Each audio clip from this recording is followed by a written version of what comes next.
ढेर महोदयां, श्री सहदेव जोशी महोदय, नंदिनी रावल महोदयां च मंचोपरि स्वस्थानम् अलंकर्तुं निवेदयामि।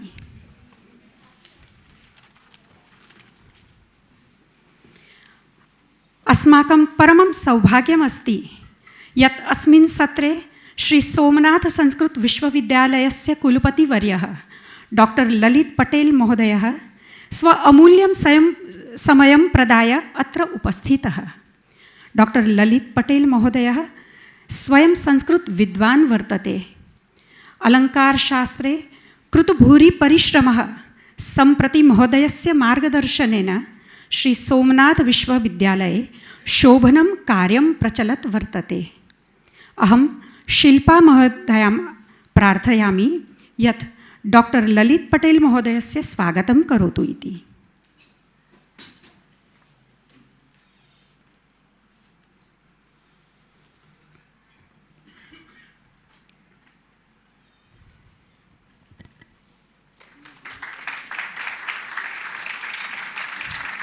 धन्यवादः शिल्पा महोदय। अस्माकं परमं सौभाग्यं वर्तते यत् युवा विद्वान् श्री सहदेव जोशी महोदयः सत्रेस्मिन् विराजते।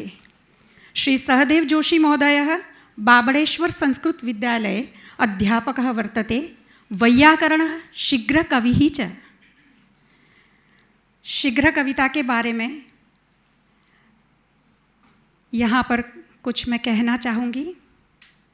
यहाँ पर उपस्थित परम आदरणीय विद्वज्जन और श्रोतागण शीघ्र कविता के विषय से सुविदित भी होंगे और साक्षी भी रह चुके होंगे, किंतु आज के इस सत्र के संचार समयानुसार मैं कहूँगी कि शीघ्र कविता में उपस्थित श्रोताओं में से ही किसी के द्वारा एक सुंदर विषय दिया जाता है और उसी के ऊपर विद्वान कविश्री एक सुंदर कविता की कुछ ही समय में रचना करते हैं और उसका पठन करके हमें सुनाते हैं। तो आप सभी सुग्न श्रोतागणों से मेरी विनंती है, नम्र विनंती है कि आप एक विषय को सोच कर रखिए। कुछ देर के बाद हमारे कार्यकर्ता आपके पास आएंगे, तब आप उस विषय को अभिव्यक्त कीजिएगा। अहम मैत्री शुक्ल महोदयां प्रार्थयामि यत् श्री सहदेव जोशी महोदयस्य स्वागतं करोतु इति।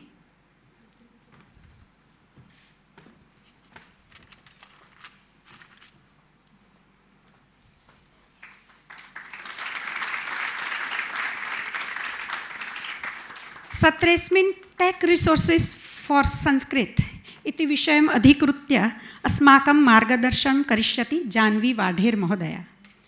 जाह्नवी महोदया व्यवसायेन चार्टर्ड अकाउण्टेण्ट् अस्ति। सा एकलव्य संस्कृत संस्थानस्य छात्रा अपि वर्तते। उत्तमां संस्कृत भाषां जानाति। पाणिनीय व्याकरणमपि एषा पठितवती। सम्प्रति छात्रान् व्याकरणं पाठयति अपि। एतद् अस्माकं परमं सौभाग्यं यत् एतादृशाः छात्राः, उत्तमाः छात्राः अस्माभिः प्राप्ताः। अहं पारुल व्यास महोदयां प्रार्थयामि यत् जाह्नवी महोदयायाः स्वागतं करोतु इति।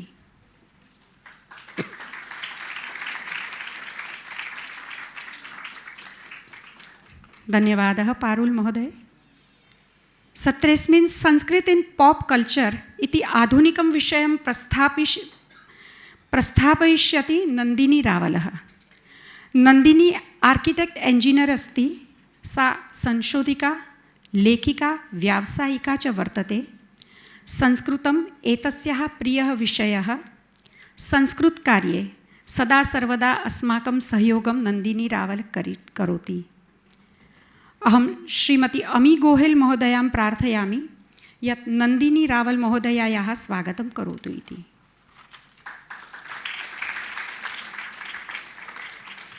धन्यवादः अमी महोदय। सम्प्रति टेक् रिसोर्सेस् इन संस्कृत इति विषये वक्तुम् अहं जाह्नवी वाढेर महोदयां प्रार्थयामि। स्वागतमस्ति महोदय।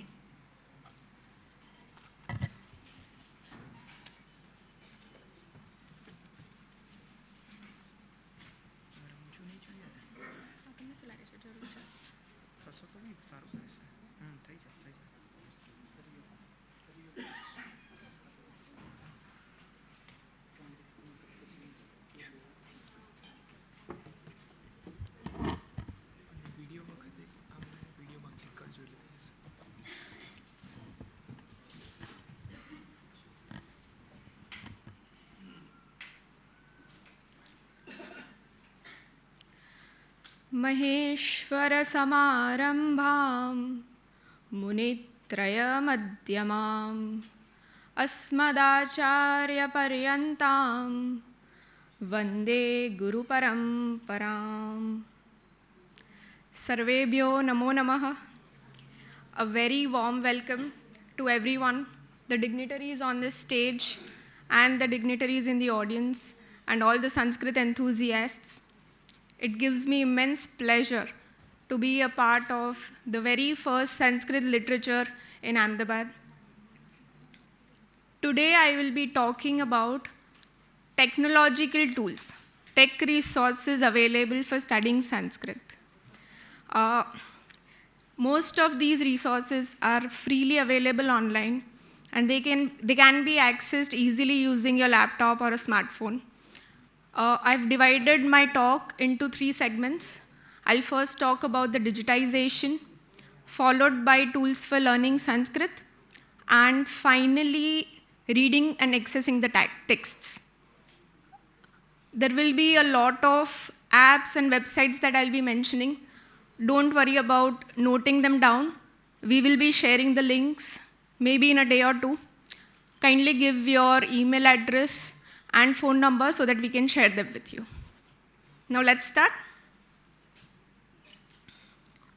In digitization, I'll be talking mainly about optical character readers and transliteration. An OCR, optical character reader, is basically an application that converts text in the images into a digitized format. Let's say you have a scanned book.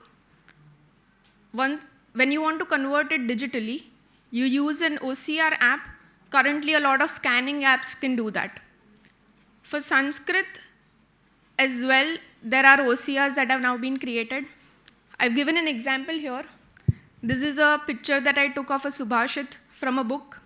And then using an OCR, as you can see, it is converted into digital text. One of the apps that I recommend for this, it is called Sanskrit Seer. It is developed by the SRI, which is Sanskrit Research Institute in Auroville. And it is a very simple and easy web tool. I'll just demonstrate. All you have to do is select and upload an image. You can paste it, you can drop it. These days we receive a lot of WhatsApp messages with some shlok that you might want to save for future or add it to your notes or maybe send it to someone.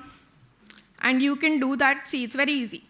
Once you've uploaded the image, it automatically converts every text in that image into a digital format. Then using the editor underneath, you can maybe add, see there might be errors. You should always check for that. But mostly it works. And you can then edit it. Further, you can copy paste it and use it further. Another thing in digitization is called transliteration. We all know about translation. When we convert something from one language to another, Pashantar, Anuvad. Transliteration is basically when you are converting something from one script to another script, lipi, without changing the language. So it is basically lipi rupantar. So from Devanagari to other Indian languages, it is a relatively simpler process because for most Indian languages that have originated from Sanskrit, the phonetic base is the same. Ultimately, if you'll take Bengali, Telugu, other non-Devanagari scripts as well, the alphabet remains the same. It all starts with A, A, E, E, Ka, Kha, Ga, Ga. So basically transliterating from Devanagari to other Indian scripts is a relatively simpler process and it can be done easily. So if you want to share something with someone who cannot read in Devanagari, but they may know their own native script and understand Sanskrit, you can do that. Another issue is when we are converting it to a non-Indian language, mostly Roman script, which is the ABCD, the commonly used script. For that, there is an issue. Usually what happens is, Devanagari is a syllable-based script. So we have more than 40 letters, while Roman is a phoneme-based script, sorry. So it has only 26 characters. So now how do we map more than 40 characters to 26 characters? To resolve that, one of the methods is we add diacritics. They are basically additional marks that we add to the letters, like you can see here in Devanagari. There are lines on A and I. Similarly, in Sanskritam, there are dots under M and R. So there is a method to do that. There is a very standardized format which is called the International Alphabet of Sanskrit Transliteration, IAST. It can be easily looked up, and it's easy to memorize and understand. This is the more commonly used method these days. Earlier, there was a very popular method called Harvard-Kyoto. In Harvard-Kyoto, basically, it is an older method where printing was not as easily available as it is now. So just using the 26 letters, but using them in capital and small. So suddenly 26 letters becomes 52 letters, and then it is easy to map every sound to the Roman alphabet. So here, as you can see, Sanskritam is written with a capital M and a capital R. There's also an easy tool to do this. So if you want to share something with someone who cannot read Devanagari, there is a code called Sanskrit developed by Mr. Arun Prasad of learnsanskrit.org. All you have to do is paste a text. I don't think it's very visible, but I've just pasted the text that I had OCR'd. You have to select an input language. Let me turn on the laser. Here you select the input language. The text is in Devanagari. Now I want to convert it into Gujarati. So in the output, I'll select Gujarati, and it will turn into Gujarati script. There are other Indian scripts as well, like Gurumukhi, there is Telugu script, there are Tamil scripts. And underneath that, it also gives a transliteration map. So you will see how each sound is represented, how each letter of Devanagari is represented in Roman or Gujarati or any other script that you select. This is also again very easy to use. Next issue that we have is with some special characters. So digitization of normal text and all is relatively easy because we have a lot of, we have Sanskrit keyboards now, which makes it very easy to type in Sanskrit. But sometimes there are still certain symbols. So let's say the most common are the Vedic swaras, the symbols for Uddat, Anudat, Swarit. And then there are certain specific sounds.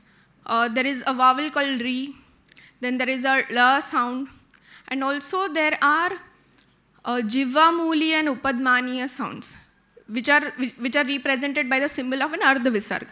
So to write that, there is an online keyboard wherein you have to just select a symbol and it will appear, and all you have to then do is copy it. So one of the keyboards that I recommend is Lexi Logos. It has a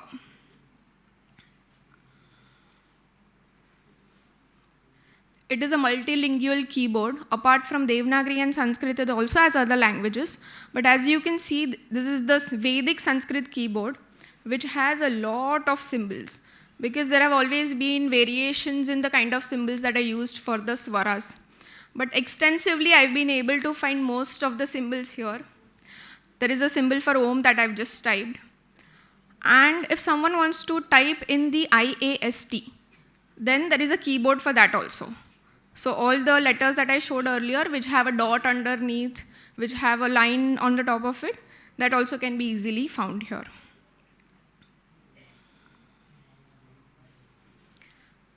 Next are the language tools. I'll be talking about the dictionaries, some of the grammar apps, and the online courses available. So one of the first things that we do when we start learning a language is install a dictionary app, because we want to know what the word means. I mean, it all starts with grammar and vocabulary. So the vocabulary part is taken care by a dictionary, and spokensanskrit.org is a very popular dictionary, and it's very simple to use actually. There are many other dictionaries, but it is very simple. So apart from being a very good dictionary, this website also has something called a sentence analysis trainer. So when you click on training, which is here,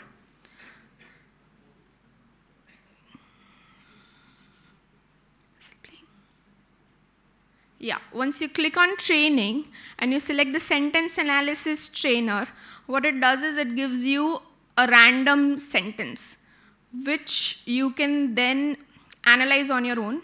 So it is giving also transliteration underneath. Whenever you click on one of the words in that sentence, it will give you the meaning. But it is not giving you the vibhakti vachan, so that is up to you. And finally, if you click on show or hide translation, it will give you the translation as well. And when you click on new sentence, a new sentence will pop up, and then you can train yourself on that. Another dictionary that I've been recommended is KST, kosh.sanskrit.today. One of the main features of this dictionary is that they have more than 30 dictionaries. So from the traditional dictionaries of Apte, Monier-Williams, and even further traditional ones in Sanskrit, Kalpadruma, Vachaspatyam, and also they have French and German dictionaries. Basically, I think they've compiled every Sanskrit dictionary available. So again, you can type in IST format or Devanagari script.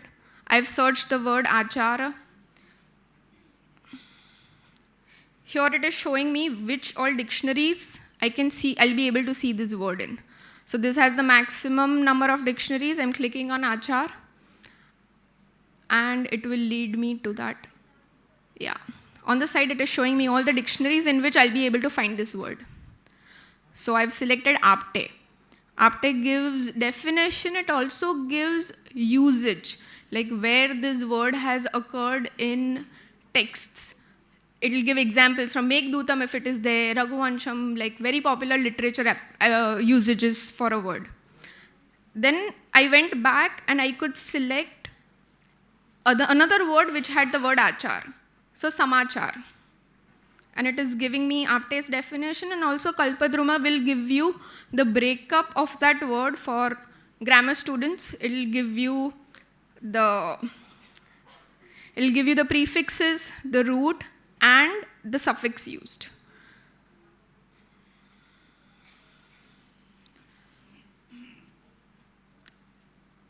Even Sanskrit Research Institute has a similar dictionary called the Sanskrit Dictionary, which also has a lot of dictionaries as a part of its search. But I find KST has a better interface. It's up to you. But one interesting feature on sanskritdictionary.com is the root search. So using a root search, as you know that in Sanskrit grammar, everything goes back to the dhatus. Everything has been with the Paniniya Vyakaran, that one of the main components is the dhatu part. So you can search any root and it will give you a meaning for that. So I've searched bhu here, as you can see, and it has given me bhu in the 10th gan, also the first gan. It has also given me bhush and any other root which has the word bhu. Another thing you can do is you can also search for a particular dhatu using a meaning. So I'm searching for the word cook. You can enter there's a meaning search. So it will give you all the dhatus which have a meaning of cooking. And here it has given me a list of, there are 10 results for that. I think it's a handy tool if you want to look for different roots, for different verbs. Finally, the most dreaded thing, We all know that Sanskrit is a highly inflectional language, and there are a lot of tables to memorize. But there are a lot of applications that can help you do that. Of course, there are a lot of apps, but one of the major one that I personally prefer is the ashtadhyay.com. It is actually a boon for all the grammar students actually. It has everything that a student of Paniniya Vyakaran would need.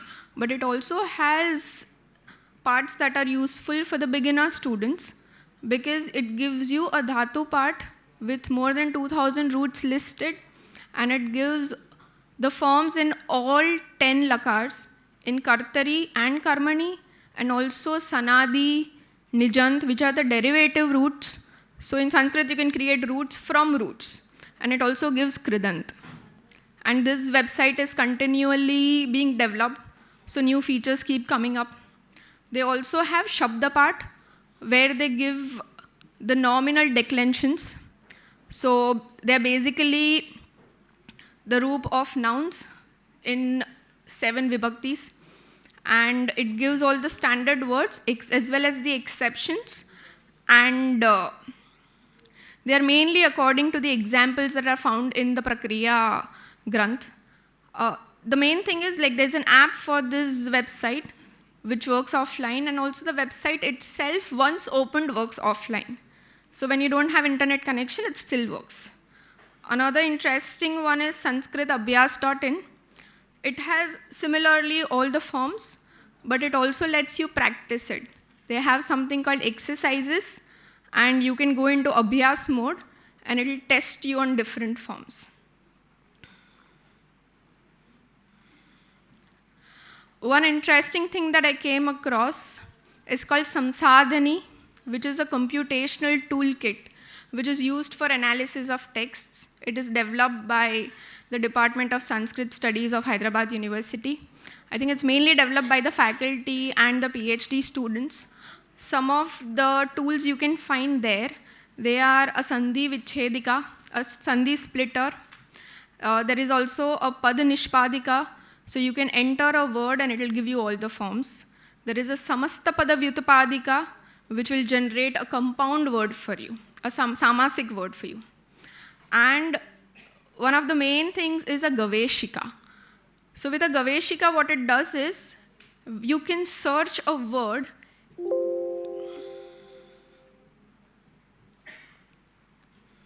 battery. Yeah. So with a Gaveshika, what you can do is you can search a word through the entire corpus of digitized text. Let's say you search for a word, it will see through all the Sanskrit literature that has been digitized and available on different websites, which I think is very handy for research when people want to search how a particular word is used.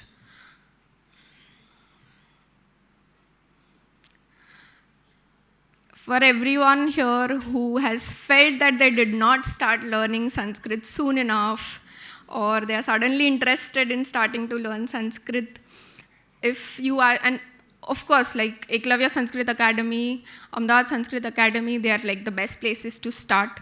There is nothing like learning a language in person. But in case you are short of time, if you have those kind of excuses, there are a lot of online courses available. One of my favorites is Sanskrit from Home by Vyoma Labs. It is one of the largest repository of structured e-learning content just for Sanskrit. It is kind of like Coursera for Sanskrit.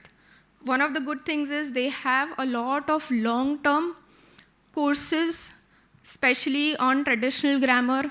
They have courses on Sanskrit, in Sanskrit, also in Hindi, English, other Indian languages. They have recorded lectures, live lectures, lecture notes, and they also do assessments. To keep you disciplined and motivated, it will give you assessments, they'll conduct exams, and you will be able to study further only once you clear that.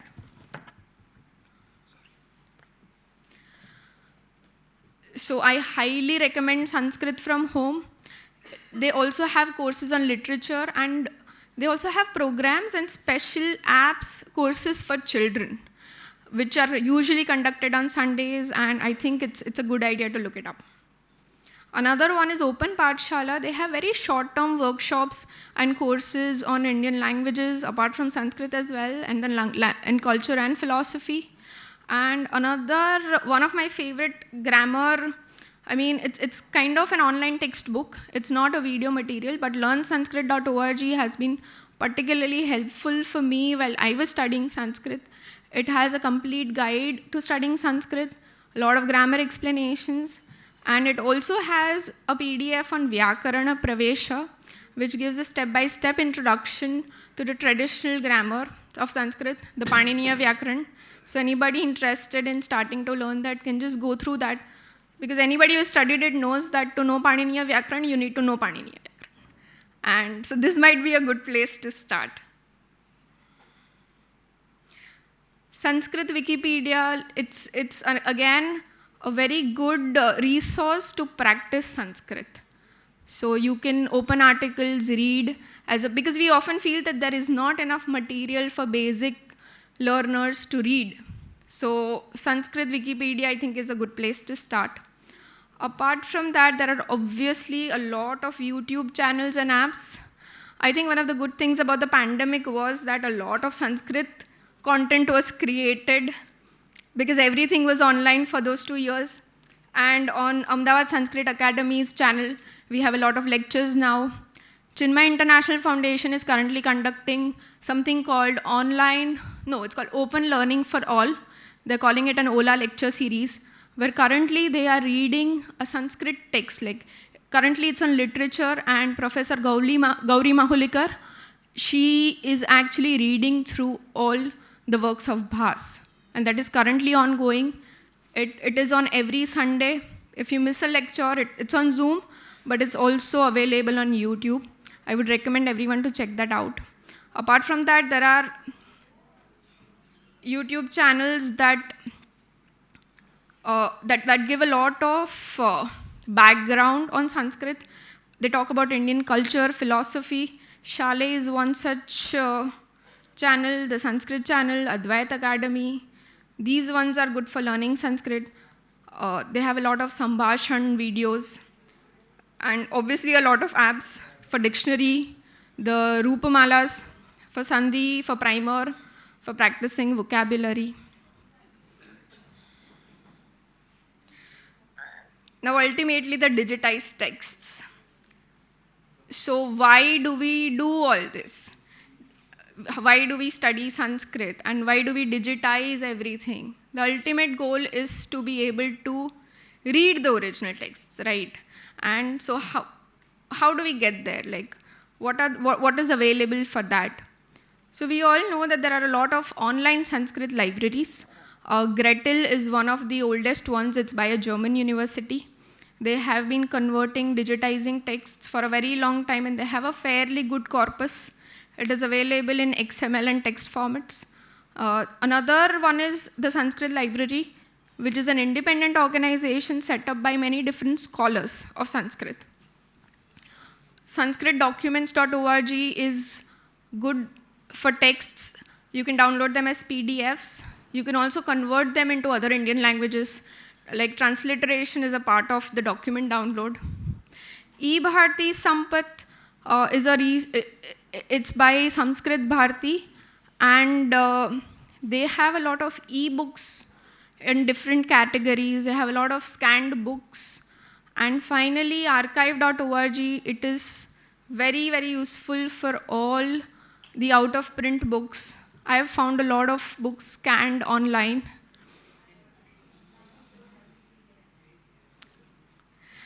Now, this is what has been happening until now.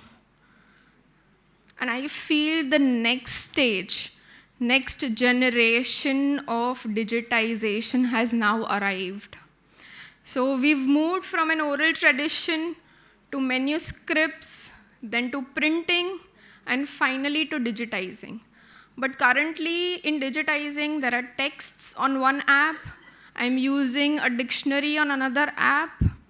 And then the idea is with a computer, a lot more can be done. And now we are finally coming to that point where we are taking the advantage of the full computational capabilities. So we want, when we are reading something on the computer, we want it to be more than an electronic version of a book that I'm reading physically, right? So taking advantage of that, there is a new resource. It has been very recently launched, maybe I think just 3 months back if I'm not wrong. There is an integration here of digital text, Sandhi splitter, and dictionaries. Without talking more about it, let me just demonstrate how this works. It's called rtham-d.org. It is inspired by Meghdootam. So as you can see, there is a list of texts, there are more texts being added to this. I've just selected Meghdootam, the first part, Purva Megh, and the first verse of that. When I click on that verse, it automatically gives me a padachhed. Once I get the padachhed, I can click on any word and it will give me the vibhakti vachan of that word here. I've selected yaksha. It is giving me the vibhakti vachan of yaksha. I can then look up that word in different dictionaries that are on this website. Of course, they'll keep adding more dictionaries to this. They'll be adding more text to this. It's a very simple, clean interface. And you can change the font size. You can change the script. And I don't think it gets better than this. Actually, it will get better than this, but I feel this is what it should all culminate into. I'm sure they'll be adding more and more features, more and more texts. There is a lot of proofreading going on for this app. You can register online and become a part of it.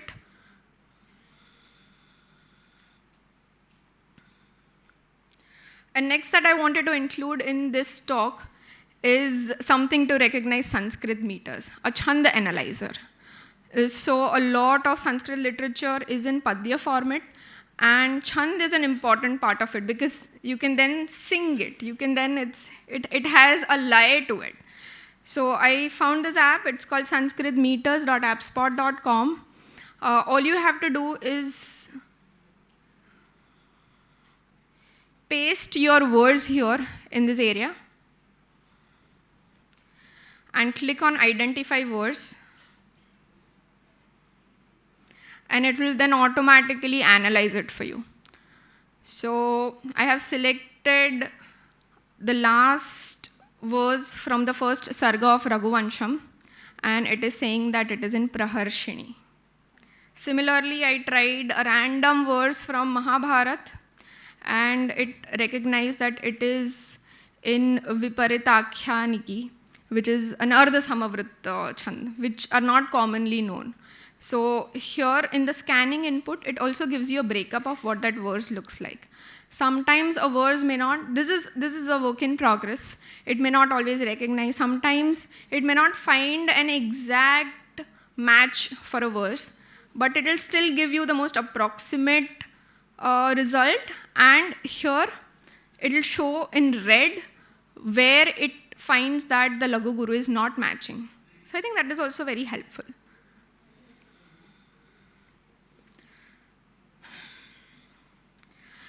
Now finally I'm coming to an end of my talk, and I started my talk with a verse, with a prayer for the Guru Parampara. And we all know that human evolution has taken the shape and direction that it has because of language and the passing on of knowledge. And that is something that we in the Indian tradition have always recognized and prayed for. We consider Guru is respectable, yes, but Guru Parampara is also as respectable. And today I am here doing this all because of an unbroken chain of Guru Parampara. And I wish to give back to that.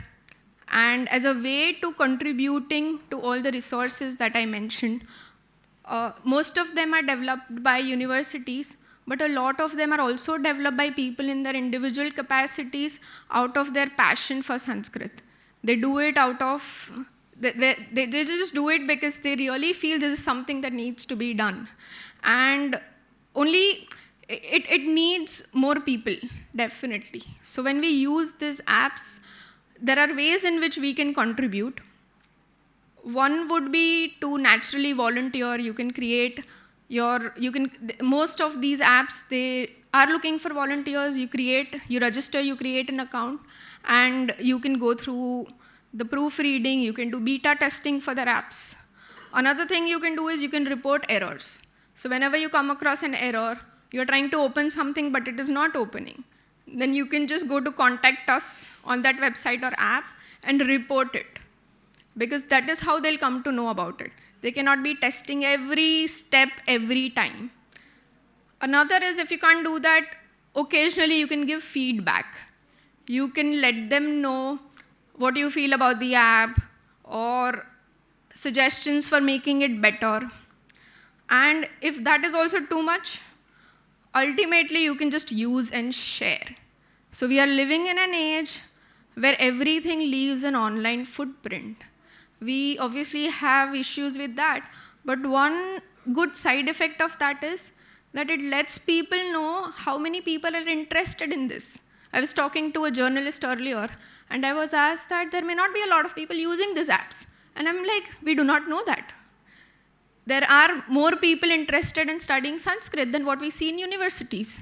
In colleges, in schools, there are a lot of people who do it as a hobby, and it is still important. So as more and more people use these apps, they share them. That is how they get a data as to where these apps are being used, how often people are using them, and it lets them then further decide what kind of apps and softwares they can invest in. And I hope this talk inspires you to do that, inspires you to study Sanskrit further. It makes you realize that it's very handy, it's right there on your phone. And like I said earlier, we are in the process of creating a document where we will be listing these apps and websites that I've mentioned, and also others that we think might be useful. And we will be sharing them with all the registration participants. I request you to do that. And finally, I end my talk here. I'm very grateful for this opportunity and for you.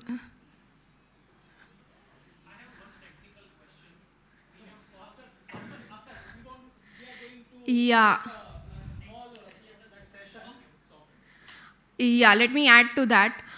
There won't be a Q&A session here. And this is a very brief overview of what apps are available, what the apps can do. And Ahmedabad Sanskrit Academy, as a part of the lecture series, is also planning to do a short workshop on how to use some of these apps. You can give your feedback as to what kind of apps you're looking for or something, and we can arrange a workshop for that. I would maybe take your question later on in person, if you don't mind. And with that, I end my talk here. Idam Sanskrita hitaya idam na mama dhanyavadaha.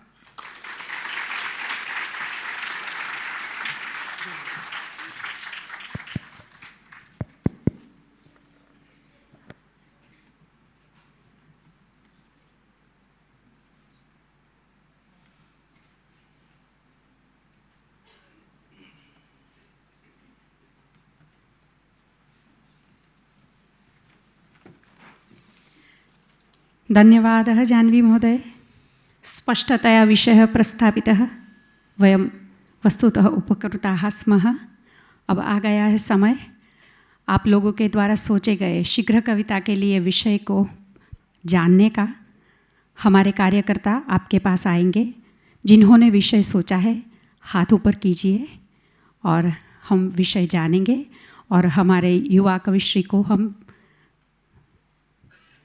विषय देंगे।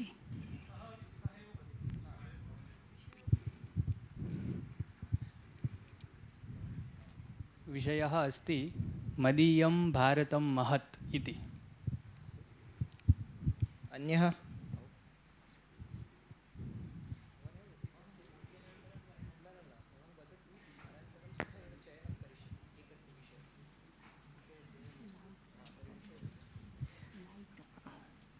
विषयद्वयं दीयते। प्रथमः विषयः गौरीगुरोर्गः परमाविवेश, अन्यश्च कुत्रेति न ज्ञायते।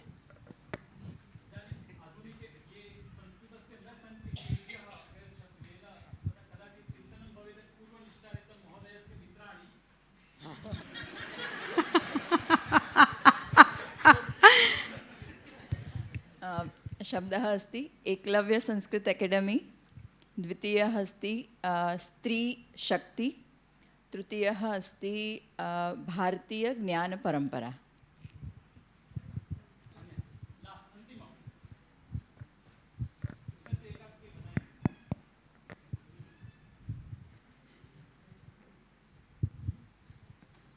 विषय अस्ति भ्रूणहत्या। भ्रूणहत्या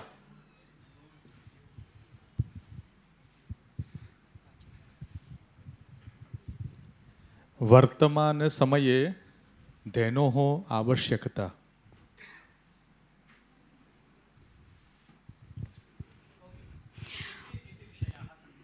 बहुत सारे सुंदर विषय प्राप्त हुए हैं। समय की मर्यादा को देखते हुए इसमें से कविश्री खुद चयन करके कुछ ही समय में शीघ्र ही कविता की रचना करेंगे। आइए कविश्री रचना करें, तब तक हम एक संवाद देखते हैं।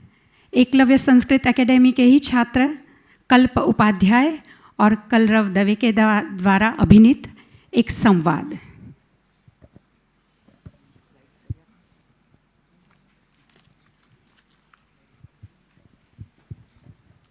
अरे कल्प, आ बेग लईने तू रविवारे क्या जाय छे?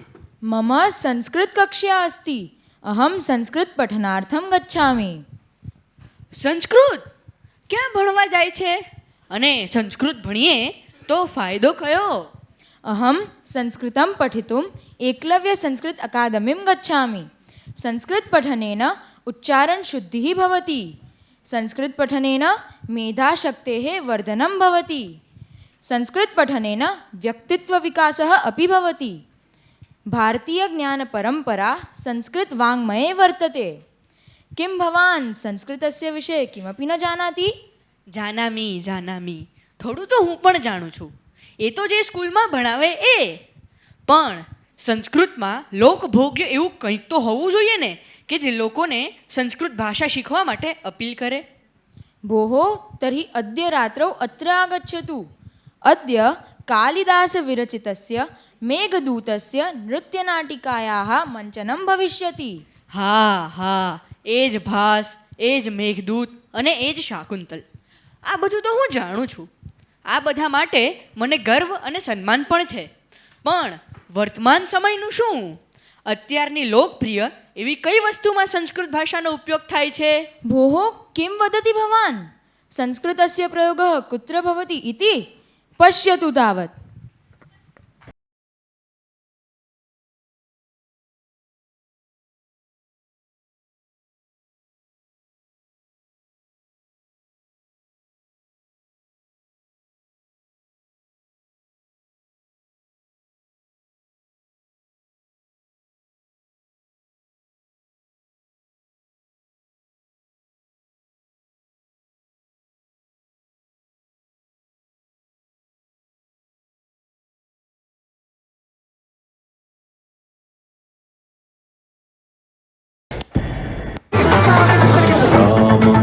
राघवं रणधीरं राजसम्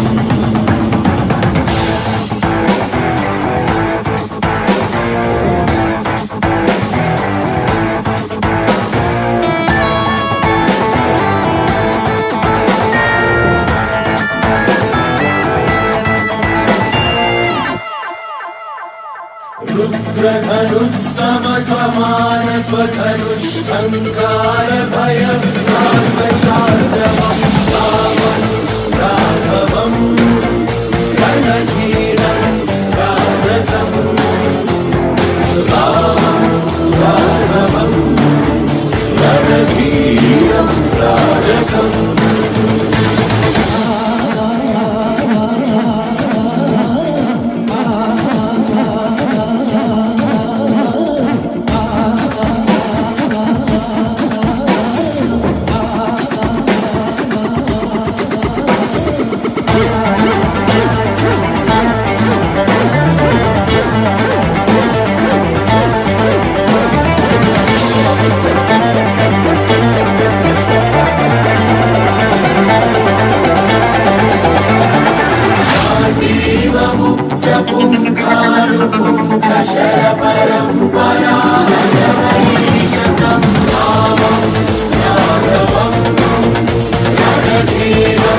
અરે બાપ રે, અરે આ તો ખૂબ જ પ્રસિદ્ધ મૂવીઝ છે.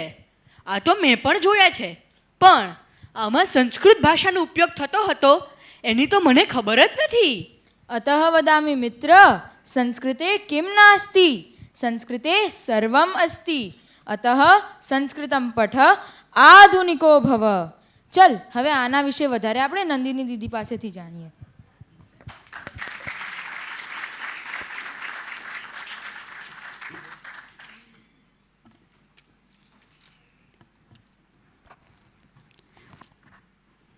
बहुत अच्छा संवाद रहा.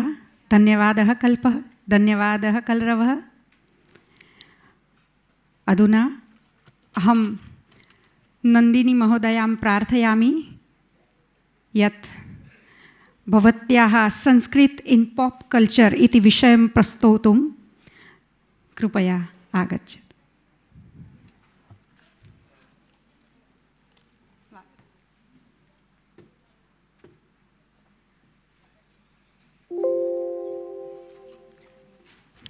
નમસ્તે.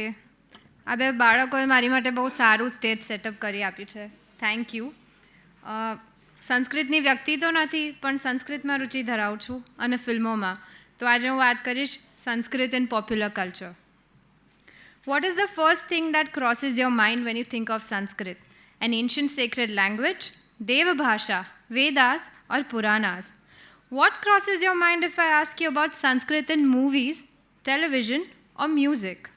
Ramayan, Mahabharat, shlokas or mantras? Probably the best connection in the contemporary space with this language comes forth in the mantras like Mangalam Bhagavan Vishnu, which is often played in any auspicious events shown in films or television. इस मंत्र को हम सब ने अनगिनत बार सुना होगा फिल्मों और सीरियल्स में. But I am here to draw your attention towards the fact कि फिल्मों में या म्यूज़िक में संस्कृत का उपयोग सिर्फ मंत्र और श्लोक तक सीमित नहीं है. बहुत सी फिल्मों में इन रिलीजियस स्टीरियोटाइप्स को तोड़कर इन श्लोकों और मंत्रों को बहुत क्रिएटिवली यूज़ किया गया है. जैसे कि 2015 में अजय देवगन की एक फ़िल्म आई थी शिवाय. उस फिल्म में जो टाइटल ट्रैक है उसमें एक रैप सॉन्ग में शिव पंचाक्षर स्तोत्र का यूज़ किया गया है.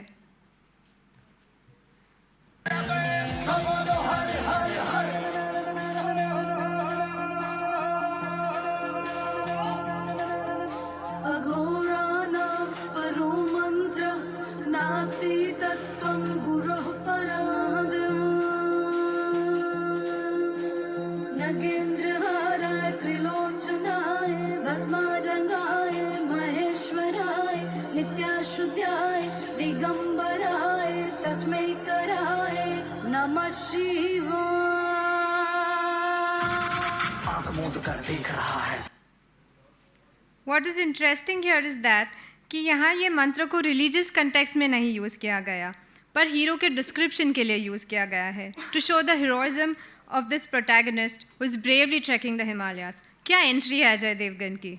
Another good example and one of my personal favorites is the song from the super duper hit film Bahubali. आप सबने शायद ये फिल्म तो देखी ही होगी. The song is a beautiful take on the Ravana Rachit Shiv Tandav Stotra. Can you please play the song?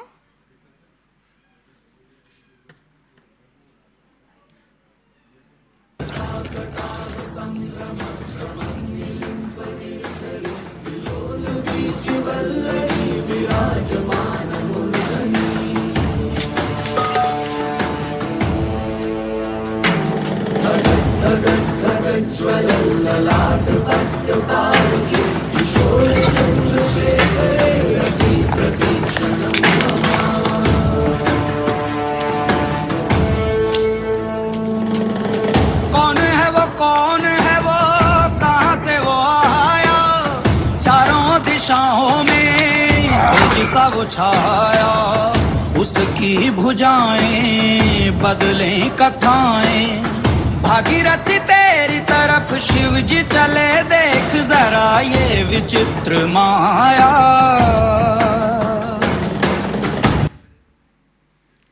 Here, the stotram alternates with the main stanzas, which are used to describe the strength and the might of our hero, Bahubali.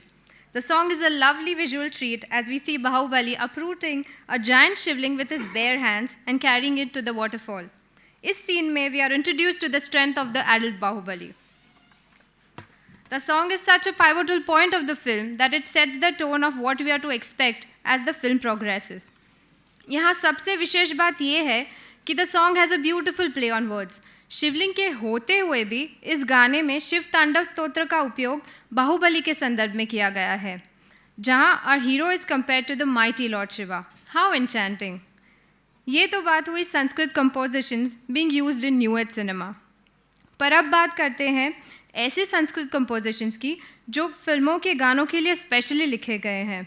Baahubali film में Sanskrit terminologies का तो भरपूर उपयोग है, पर साथ में ऐसे दो गाने भी हैं जहाँ पूर्ण रूप से संस्कृत लिरिक्स यूज़ किए गए हैं and they have been composed from scratch.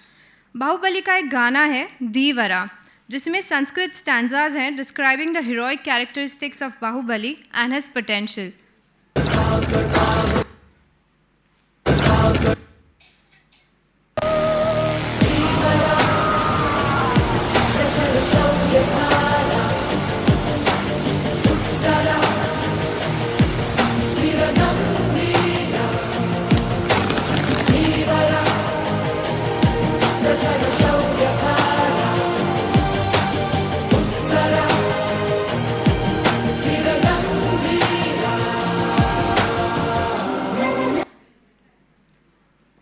धीवरा प्रसर शौर्यभारा उत्सरा स्थिरगंभीरा.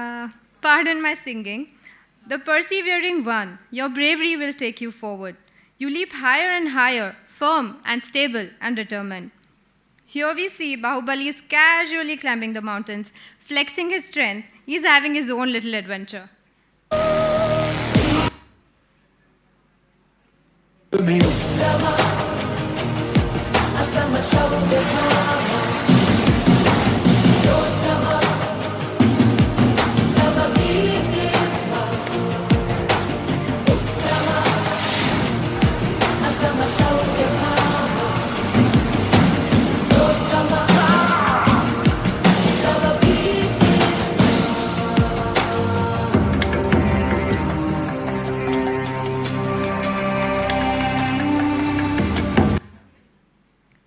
He is strong without an equal adversary who can fight.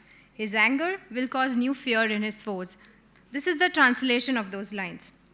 Look at how nicely the Sanskrit verses have been interwoven with the storyline here. This part of the song gives a prognosis of what is to follow in the movie. The visual shows that he's trying to battle or rather conquer the mountains. Bahubali apni hi masti mein hai. But the words are meant to prepare the audience for the battle that is to follow during the climax. A classic approach to setting the tone of what to expect next. The song has a few other Sanskrit stanzas, all exuding Veeras, and sketching an outline of the brave and mighty Bahubali. In the second part of this film, there is one more song composed entirely in Sanskrit.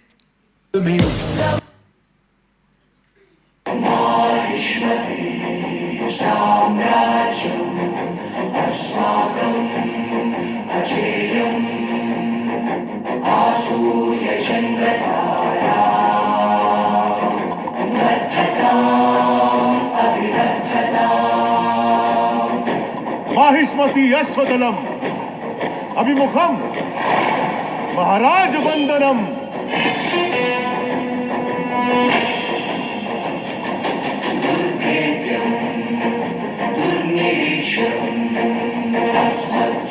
चक्रवर्ती आगमनम गजगणम विनम्र कुंभन्यासम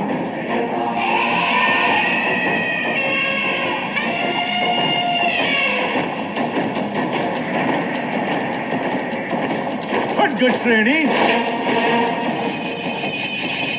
शूल श्रेणी आयुध गौरव समर्पणम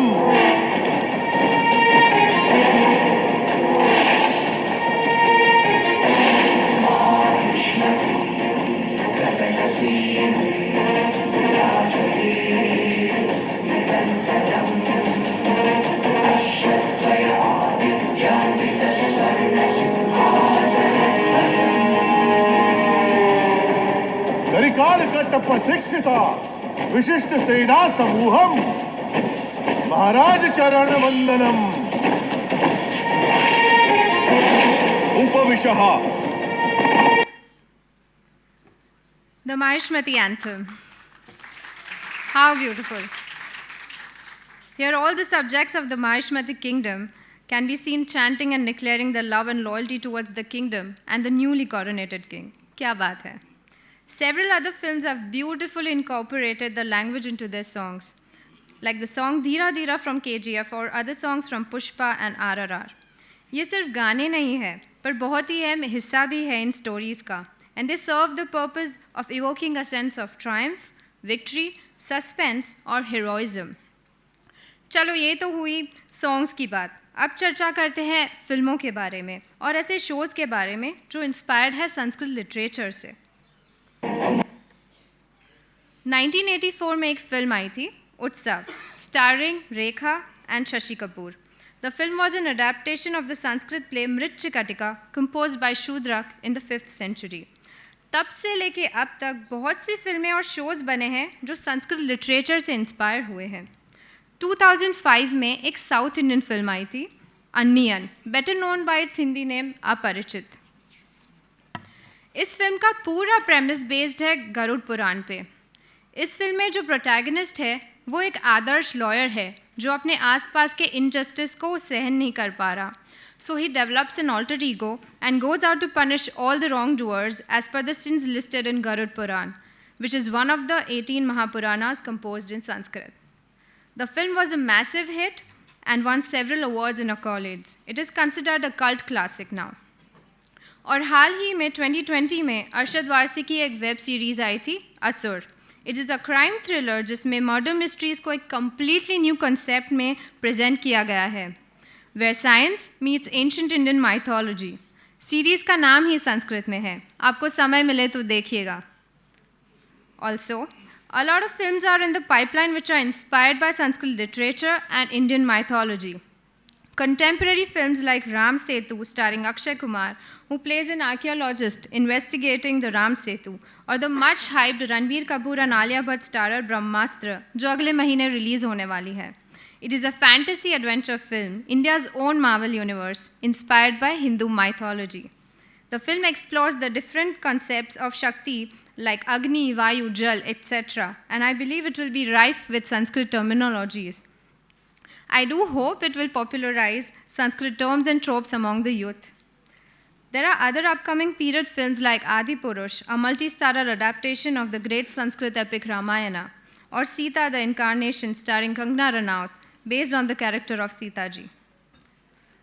But सिर्फ Indian pop culture की बात नहीं हो रही यहाँ. Sanskrit has had a global appeal. आजकल वेस्ट में सेलिब्रिटीज़ में नया ट्रेंड चला है. They are fascinated with the language and many are even getting tattoos in Sanskrit. ये रसल ब्रांड और केटी पेरी है जिन्होंने अनुगच्छतु प्रवाह का टैटू करवाया है. There are a lot of other names who have followed this trend. This has created an interest in the language among the western youth. Western music पर भी संस्कृत का इन्फ्लुएंस रहा है. Popular singers like Madonna and the Beatles ने अपने music में संस्कृत का समावेश किया है. शायद आप सब जानते होंगे कि द बीटल्स ने काफ़ी समय इंडिया में बिताया था for a spiritual awakening, and it prove to be the band's most creative period. Sanskrit mantras and Indian ragas inspired several of their compositions.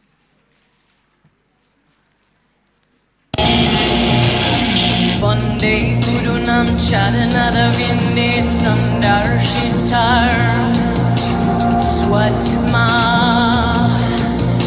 सुखावोते निश्रेयसे जङ्गलिकायमाने संसारा हला हला मोहशान्तिये हला हला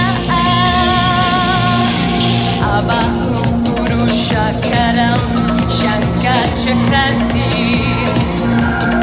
abahu purushakaram shankachakrasi shanti om shanti shanti shanti shanti om. That was Madonna. Madonna, the queen of pop. She also composed a Sanskrit song, Shanti Ashtangi, in her album Ray of Hope. She claims कि ये उनका personal guru mantra है, and the music has a nice techno dance rhythm to it. आप सब ने शायद Lord of the rings का नाम सुना होगा. मूवी देखी होगी या अगर आप मेरे जैसे बुक वर्म हो तो शायद किताब भी पढ़ी होगी. Written by the famous English author and philologist J.R.R. Tolkien. Tolkien ने एक विशाल फैंटेसी वर्ल्ड क्रिएट किया है अपनी किताबों में, और इसमें ही drew inspiration from Sanskrit texts like the Rig Veda, among other ancient cultures and languages. Star Wars franchise, जो एक world wide pop culture phenomenon है, उसमें भी there are several references to Sanskrit terms and motifs. काफ़ी western scholars और movie buff ने तो actually में रिसर्च भी किया है स्टार वॉर्स एंड इंडियन और वैदिक influences.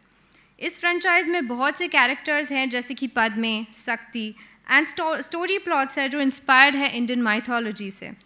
John Williams, the famous music composer जिन्होंने स्टार वॉर्स का थीम म्यूज़िक कंपोज किया है, उन्होंने भी कई जगहों पे स्टार वॉर्स में संस्कृत का इस्तेमाल किया है. उन्होंने Indiana Jones Temple of the Doom film में भी अपने म्यूज़िक में संस्कृत कल्चरल रूट्स को एक्सप्लोर किया है.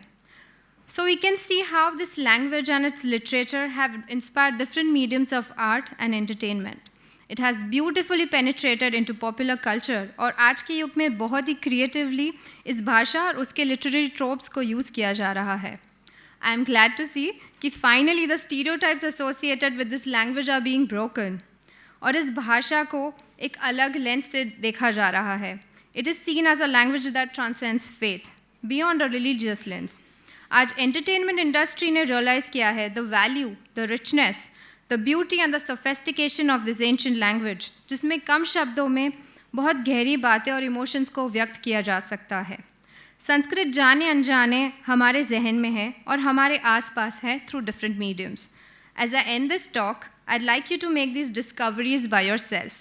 Probably revisit or watch these films or songs as we discussed here, and you shall see the language with a very fresh perspective. Thank you for being a lovely audience. Jayatu Sanskritam, Jayatu Bharatam.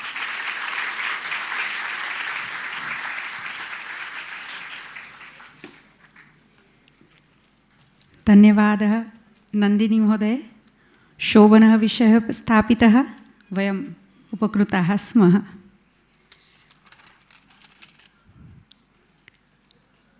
आप सुग्न श्रोताओं के द्वारा दिए गए विषय में से कुछ एक आध विषय पर हमारे युवा कवि विद्वान श्री ने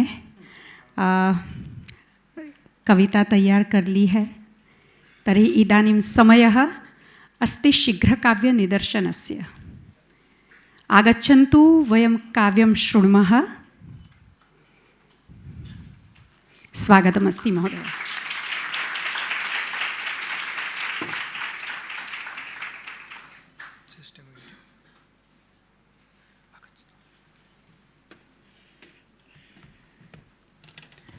या दुग्धः पिन दुग्धेव कविदोग्ध्रुभिरन्वहं रुदिनः सन्निधत्तां सा सूक्तिधेनुः सरस्वती।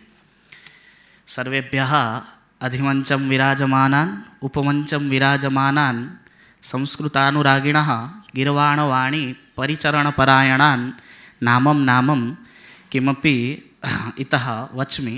प्रथमं तु इदं काव्यं स्यान्न वेति अहं न वेद्मि। We can name this extempore versification, शीघ्र श्लोक रचना कह सकते हैं। फिर इसमें कितना काव्यत्व है यहाँ काव्यविद सब आप ही कहे। मुझे 6 विषय यहाँ से मिले थे। मदीयम भारतम महत्, गौरी गुरोर्गह्वरमाविवेश, एकलव्यः, स्त्री शक्ति, भारतीय ज्ञान परंपरा, भ्रूणहत्या, वर्तमान समये धेनोः आवश्यकता, कुत्रेति न ज्ञायते। इतने 6 विषय मिले थे। 6 विषयों पर मैंने 6 श्लोक लिखे हैं। अब कुछ करूँगा। सबसे प्रथम कुत्रेति न ज्ञायते, यह विषय अत्यंत विशाल था, इसीलिए सबसे पहले इस पे कुछ लिखा है। आदौ सर्व विकास भाष महितं कृत्वा समं भाषणम्, आदौ सर्व विकास भासमहितं कृत्वा समं भाषणं, लोकान् मुग्धतरान् सदैव तरसा सम्मोहयन् मोहनः, पूर्णे निर्वचने चतुर्दश विधे लोकेन लोकैरलं, सौदृश्यः खलु जायते शिव शिव कुत्रेति न ज्ञायते। इदं निर्वाचन समयस्य वर्तते। आदौ नेता विकासस्य भासस्य सकलामपि वार्तां प्रस्तौति, पश्चात् यदा निर्वाचनं पूर्णतां गच्छति पश्चात् नाम 14 लोकेषु अपि तस्य गवेषणं न शक्यते इति अत्र भावः इति। कुत्रेति न ज्ञायते, यदि कश्चन तस्य अभिजनः अपि पृष्टः भवति तर्हि सोऽपि तथैव वक्ति यद् कुत्रेति न ज्ञायते इति। लञ्च ब्रेक् इत्यादिकमपि वक्तुं शक्यते। हाँ, पहले नेता लोग जब निर्वाचन होता है उससे पहले विकास की बातें करते हैं, प्रकाश की बातें करते हैं, ये सारी बातें करते हैं और लोगों को मोह लेते हैं। फिर जबकि निर्वाचन समाप्त हो जाता है फिर आप उन्हें 14 लोकों में भी ढूंढेंगे कुछ भी करके तो वो नहीं मिलेंगे। फिर सबसे यही रिप्लाई मिलेगा कुत्रेति न ज्ञायते। और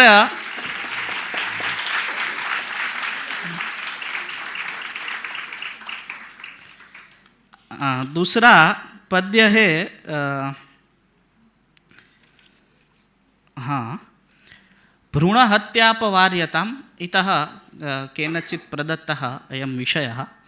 तर्हि सबला मबला मुक्त्वा अमुग्धां मुग्धचेष्टितां भाषणेषु वदन्त्येते भ्रूणहत्यापवार्यताम्।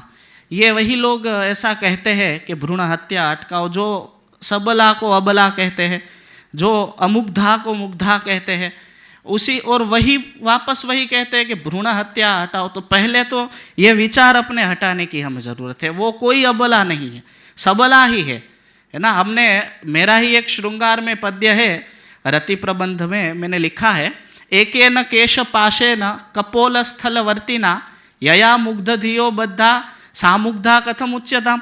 एक ही लट से वो सभी मुग्धों अमुग्ध व्यक्तियों को मुग्ध बना देती है, ऐसा तो उसे आप अबला भला कैसे कह सकते हैं। और यहाँ पे विशेषतः ध्वनि यह है कि एक लट खोलने से सभी को बेहोश कर दिया, तो पूरे बाल खोल दे तो फिर तो कथा ही क्या है।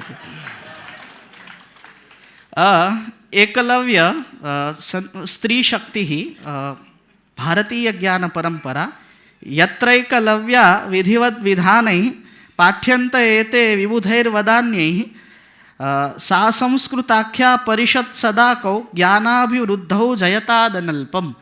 जहाँ एकलव्यों को अच्छे से पढ़ाया जाता है, जहाँ पे एकलव्यों को भी मना नहीं है, कोई भी आके अच्छे से अपनी शिक्षा ग्रहण कर सकता है और भारतीय ज्ञान परंपरा में अपना योगदान दे सकता है, ऐसी यह एकलव्य संस्कृत एकेडमी का जय हो। ऐसा है।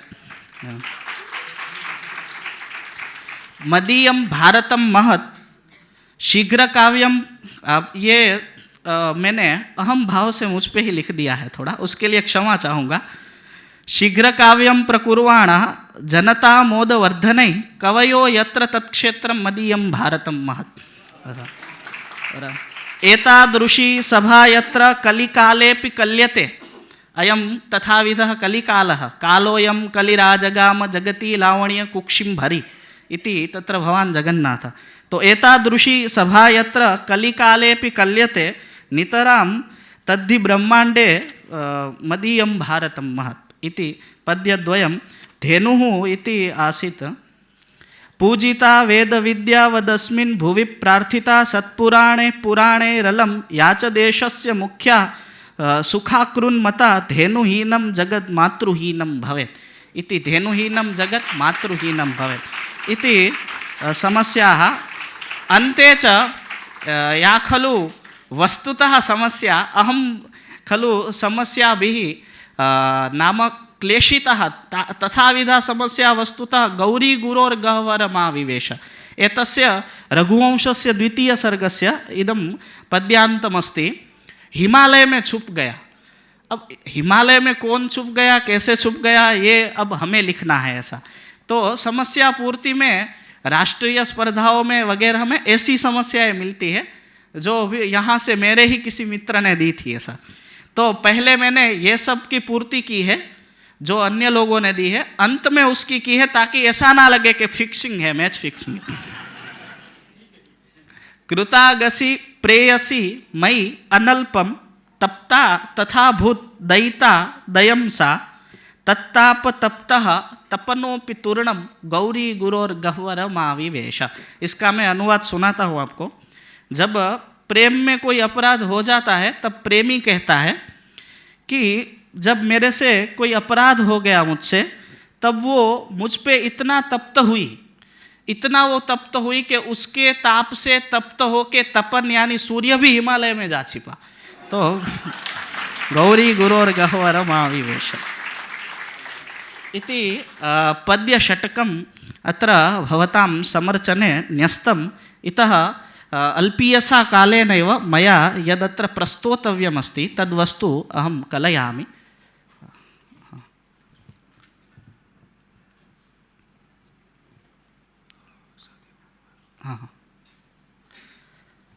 अयं विषयः वर्तते समस्यापूर्तिविधाः।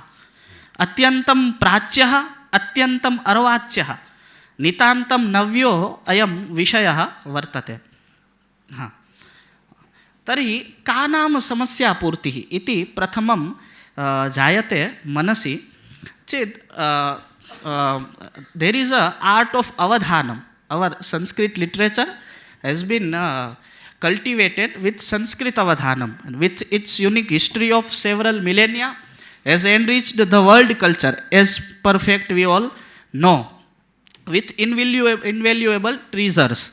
So we have 64 art forms and there is an art of composing poetry according to the given challenges is called samasya apurti. तो यहाँ पे समस्याएं दी जाती है, कवि को समस्याएं दी जाती है। कितने प्रकार से समस्या दी जाती है ये अब हम देखते हैं। तो आर्थी, शाब्दी, दत्तपदी, त्रिपदी, चित्रकाव्यम, छंदो भाषणम ये प्रमुख है। इससे आगे भी हम जाए तो 15-20 तो आराम से है, पर ये कुछ प्रमुख है। और इसमें मैंने जो पद्य लिखे हैं वो कुछ मैं आपको सुनाऊंगा। आर्थी समस्या उसे कहते हैं, आप यहाँ पढ़ भी पाएंगे। इसके नाम से ही हम जान पा रहे हैं कि इसमें अर्थ में कोई क्लेश रहता होगा, दुरूह अर्थ रहता है, जहाँ पे आप अर्थ को पकड़ नहीं पाते हैं। अर्थगत समस्या, जहाँ अर्थ में समस्या है। जैसे वत्सरे त्वेकदा गौरी पतिवक्त्रम न पश्यति, साल में एक बार भगवती पार्वती शिव का मुख नहीं देखती है। तो अब ऐसा कोई शास्त्र में उल्लेख नहीं मिलता है कि क्यों नहीं देखती है। तो तब कवि ने किसी ने लिखा कि गणेश चतुर्थी के दिन नहीं देखती है क्योंकि तब चंद्र को देखना वर्ज्य माना गया है। तो ऐसे करके कवि समाधान देते हैं। फिर मैंने भी एक श्लोक में लिखा है कि जब गणपति जी का मुख विच्छेदन कर दिया वो दिन याद रखा कि इस दिन मैं इनसे बात नहीं करूंगी, तो तब वो वत्सरे त्वेकदा गौरी पतिवक्त्रम न पश्यति। अत्र प्रथमम उदाहरणमसि अस्ति वह्निर्विवृद्धो जलैहि, पानी से आग बढ़ गई।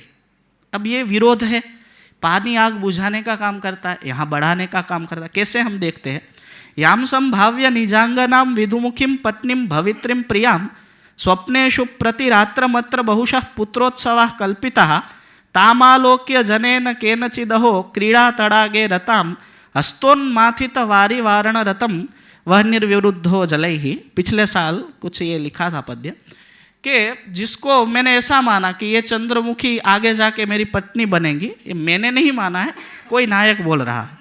तो हाँ, इसलिए हाँ, फिर तीर मुझ पे आए उससे पहले मैं बता दूं कि यहाँ पे कवि लिखते हैं वो सब उसके जीवन का कुछ नहीं वो घटित होता है।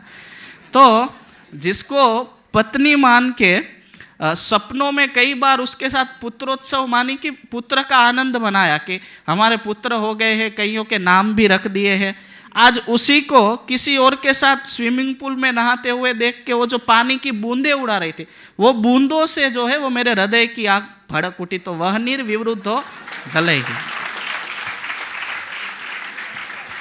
इयम काचिदपरा रामम निहत्य नितराम मुमुदे दशास्यः, राम को मारकर रावण खुश होने लगा। अब ऐसा तो कभी घटित ही नहीं हुआ। अगर हम सेंस से देखें तो सपने में ऐसा कह सकते हैं, पर कुछ अलग प्रयास किया है मैंने। लंकापुरे निज शिशुम हनुमत प्रभीतम संवीक्ष्य रावण कुलस्य वधुर्ममत्वात् पुत्रम निजम वदति शायन कर्म दक्षा रामम निहत्य नितराम मुमुदे दशास्यः। लंकापुर में जब एक बालक रो रहा था तो माता ने पूछा क्यों रो रहे हो, तो उसने कहा हनुमान जी आए और पूरी लंका जला के चले गए, तो राम आएंगे तो क्या हालत होगी। और वो बच्चा रात को सो नहीं रहा था, तो उसकी माता ने उसे गोद में लेके सुलाने के लिए ये कहा कि राम को तो मार दिया है रावण ने, तुम सो जाओ, कल हमारे यहाँ बड़ा फेस्टिवल है। ऐसा काकोपि हंसायते अल्पीयान समय अतः स्किप कुर्मः।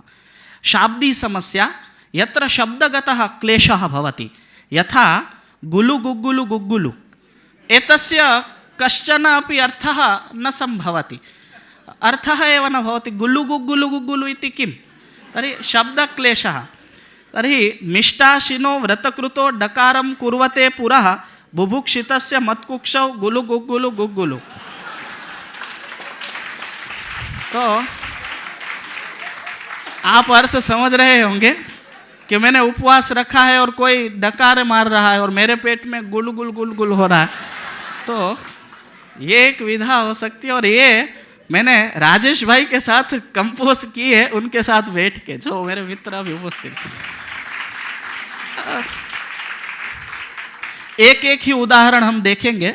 अल्पियान समय दत्तपदी समस्या, ये सबसे रोचक और सबसे हार्ड मैं कहूँगा इसे, क्योंकि यहाँ पद दिए जाते हैं। अब पद कोई भाषा की सीमा में नहीं होते हैं, कोई भी पद कैसे भी 4-5 पद दिए जाते हैं, उसे आपको श्लोक में बिठाना है और संस्कृत में श्लोक में बिठाना है, और उसका अर्थ भी समीचीन निकलना चाहिए। जैसे कि चिंताता चिता चिता चिंताता ता, तो to become an art there is a trinity as Brahma, Vishnu, Mahesh. Brahma is god of creation, Vishnu is god of sustention, and the Shiva is god of recreation or in entertainment.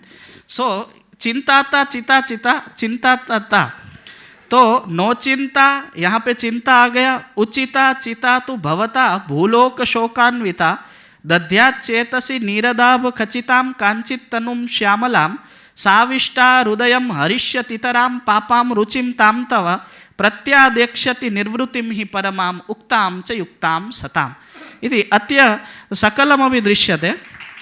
हे मनुष्य, आप अर्थ पढ़ सकते हैं, तुम्हें भूलोक की चिंता ना करके भगवान कृष्ण के चरणारविंद की चिंता करनी चाहिए। जो कि ये सारी चिंताओं में से तुम्हें उगार लेगी। तो यहाँ पे कर दिया है। अब और हंस लीजिए थोड़ा। कांटा लगा है लगा, तो इसे बिठाने में मुझे सर्वाधिक समय लगा था। कांटा लगा है लगा, क्योंकि मुझे कांटा लग गया था तब कैसे कैसे बिठाया जाए। तो कामटांक वसना वंद्याम प्राप्य मंजुल गामिनीम हायदे तन मनो दुखाद विलगाम यैजसा भवे इति तत्र समीकृतम अस्ति। टांक वसना से दो अर्थ हम ले सकते हैं। एक तो रंग बेरंगी वस्त्र को भी टांक वसन कहते हैं, और हमारे कच्छ में आप अगर जाए तो भरत के जो वस्त्र होते हैं, तो उसे तो कोई एक प्रेमी कह रहा है कि कोई ग्राम्य टांक वसन पहनने वाली और अच्छी गति वाली, गति मतलब यहाँ पे सर्वतः गति की बात है, ना कि ये गति जिसकी सभी शास्त्रों में गति हो, सभी विधाओं में गति हो, ऐसी दयिता को प्राप्त करके मैं कब दुख से मुक्त होऊंगा। तो ऐसा एक अर्थ बिठाया। अब है त्रिपदी। This is also an hard task. यहाँ 3 पद दिए जाते हैं, एक ऐसा रखना है कि तीनों को जोड़ दे। जैसे उद्यमे नहीं सिद्ध्यंती आपने सबने सुना है, दूसरा है सौराष्ट्रे सोमनाथम च, ये भी सुना है, और तीसरा है पृथिव्याम सर्वमानवा। तो अब एक पद ऐसा रखना है कि जो तीनों को कनेक्ट कर दे। तो यहाँ मैंने रखा है सौराष्ट्रे सोमनाथम च नत्वेदम धार्यताम वचः उद्यमे नहीं सिद्ध्यंती पृथिव्याम सर्वमानवा। तो सौराष्ट्र स्थित भगवान सोमनाथ को नमस्कार करके एक बात आप मन में बिठा लीजिए कि उद्यम से ही सभी चीज़ों की सिद्धि होती है। एक चित्र काव्य है। प्राच्य अगर विधाओं में देखें तो खड्गबंध, पद्मबंध वगैरह में इसकी रचनाएं होती है, पर अभी चित्र को देख के भी रचनाएं होती है। अवधान कला में चित्र को देख के भी रचना की जाती है, जिसे भी चित्र काव्य कहा जाता है। जैसे ये गाय है और ये है बिल्ली। ये चित्र मैंने व्हाट्सएप पे दिखा और मैंने सोचा इसमें कुछ लिखता हूँ मैं। तो गाय बिल्ली से कह रही है काशीत्वम कुता आगतासी वदभो मार्जारी हेतुश्च कहाँ तुम कौन हो, कहाँ से आई हो, यहाँ आने का हेतु क्या है। तो बिल्ली कहती है संबंधम सुरभेत्वमुन्नति मुखा जानासी नो ह्यावयो। तुम अभी गाय की बहुत विकास हो गया है, तुम्हें सब माता कहते हैं, तो तुम हमारा संबंध भूल गई हो। किम ब्रूशे, क्या बोल रही हो। तो बिल्ली कहती है भगिनी तवास्मी, तुम्हारी बहन हूँ। तो गाय कहती है भंगास्ति भुक्ता त्वया, कुछ भांग वांग तो नहीं खा ली, कहाँ मैं गाय कहाँ तुम। फिर वो कहती है त्वाम्ब्रूते जननीम च मातृ भगिनीम माम चेति लोकस्मर, तुम्हें माँ कहते हैं, मुझे मौसी कहते हैं, तो हम बहनें हुई ना। ऐसा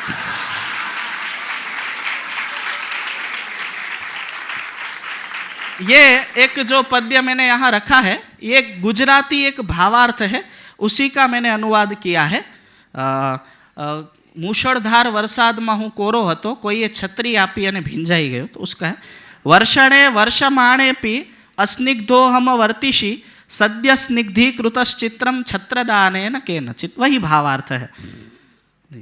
अब ये है खड्गबंध, जहाँ तलवार की तरह कविता चलती है। सरल बंधों में से सबसे प्रथम ये आता है, फिर अष्टदल और ऐसे बंध आते।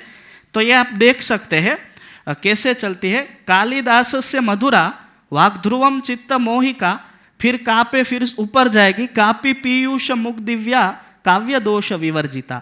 तो ऊपर के भाग में एक श्लोक आ गया, एक नीचे से चलेगा। नीचे सा जो है वो इसमें दिख नहीं रहा है, सा से है सामान्य जनता धन्या, सामान्य जनता लभ्या दिव्या कापी धन्या कापी प्रहेलिका काव्य सदरस संपृक्ता जयतात कविवाघिसा।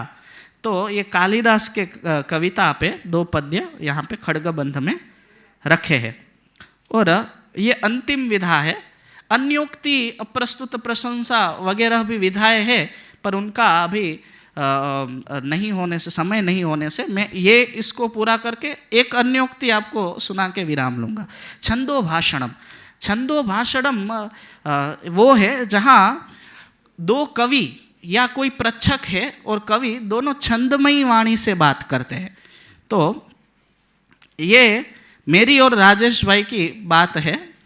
उन्होंने पूछा का शांति ही, हम दोनों ने मिलके कंपोज किया है, का शांति ही, तो मैंने कहा कमनीय काव्य कलया योत्पद्यते मानसे, जो कमनीय काव्य कला से मन में उत्पन्न होती है वो शांति है।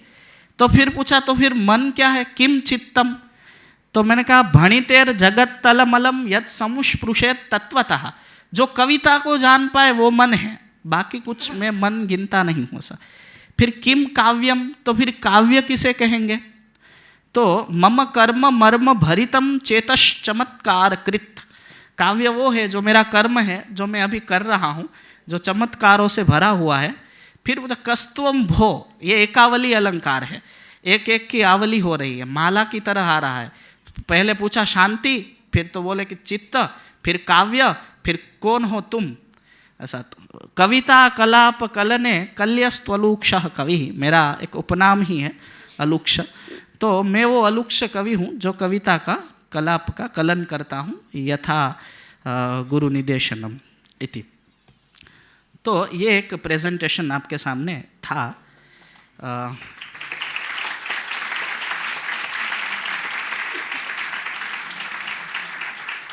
राजनीति के विषय में पद्य अभी मैंने सुनाया, तो एक और पद्य आपके समक्ष में कह के विराम लूँगा।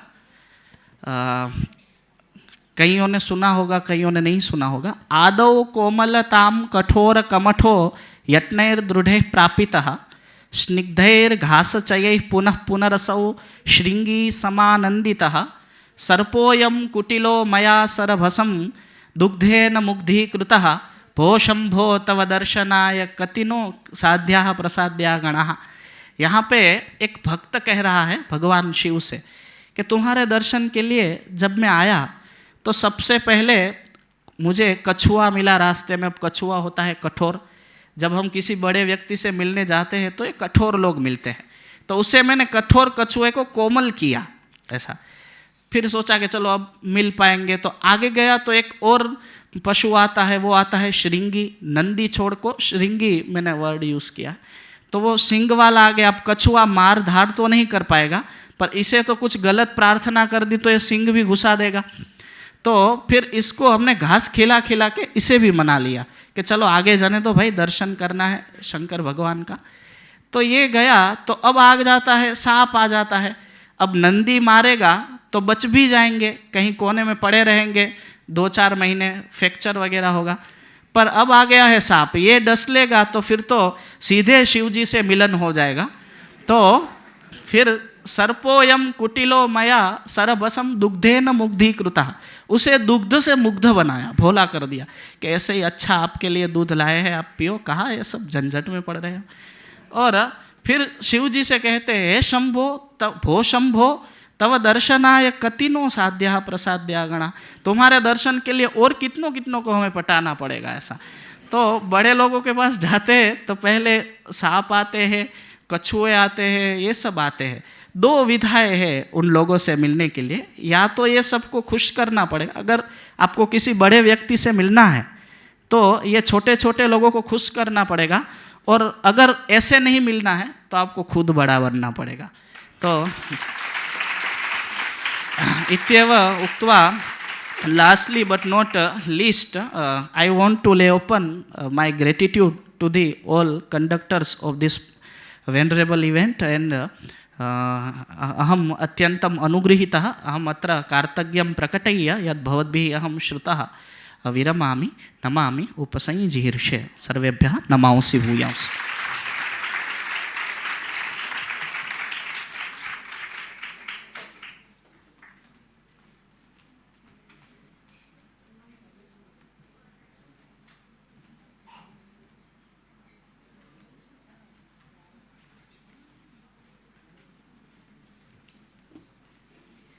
धन्यवादः महोदयाः। वयम् उत्तमानि पद्यानि शृण्वन्तः। महोदय, आपने माता सरस्वती की असीम कृपा से उनके प्रसाद रूप अपनी विशिष्ट लेखन शैली से, सर्जनात्मक लेखन शैली से उत्तमतया शीघ्र कविता की रचना की और हमें सुनाई भी, और उसी प्रसाद को हमने अपनी श्रवणेंद्रिय से ग्रहण करके हम सब बहुत ही प्रसन्न हुए हैं। तो इस प्रकार हमारी संस्कृत साहित्य की इस बहुमूल्य शीघ्र कविता की परंपरा के प्रत्यक्ष निदर्शन के हम सहभागी बने, इसकी सफलता के और साक्षी भी बने, तो मुझे लगता है कि हम इस तरह निश्चयन आश्वस्त हुए हैं कि हमारे संस्कृत साहित्य का भविष्य बहुत ही उज्जवल है और सुरक्षित भी है। धन्यवादः।